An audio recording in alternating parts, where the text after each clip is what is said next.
parcours artistique a commencé très tôt. J'ai commencé par l'art brut et l'art brut a duré une vingtaine d'années à peu près.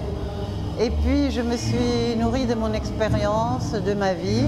Et cette vie a fait que la deuxième étape a tardé parce que il y avait d'autres choses à vivre à ce moment-là, mais c'est une nourriture pour moi.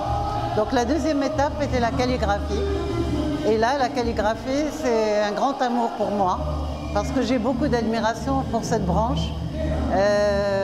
aussi bien pour les calligraphes asiatiques que pour les calligraphes arabes.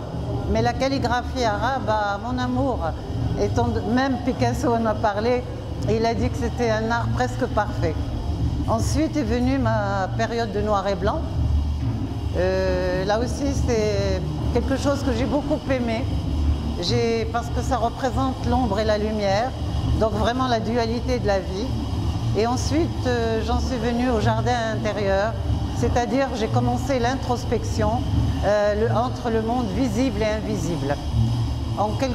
Quelque part, ce que je voulais, c'était apporter une réalité avec mon imaginaire, la changer, essayer de couper les structures, les barrières, tout ce que les humains rencontrent et qui est déplaisant. J'ai voulu leur montrer une autre, en toute humilité, une autre perspective de la vie. Parce que pour moi, l'art est messager, mais en même temps, c'est un enseignant. Pour moi, l'art, c'est le maître et l'artiste, c'est le disciple. Donc ensuite, on arrive à la période d'émergence fantastique. C'est le choix que j'ai fait pour mon exposition personnelle. Je l'ai fait en conscience parce que j'avais vu déjà cette salle, parce que la ville d'Essaouira m'a ouvert ses portes. J'ai été très heureuse parce que c'est une ville artistique, cosmopolite. Et aussi, ce qui m'a énormément attirée, c'est le faucon d'Éléonore. Pourquoi? Parce que le faucon d'Éléonore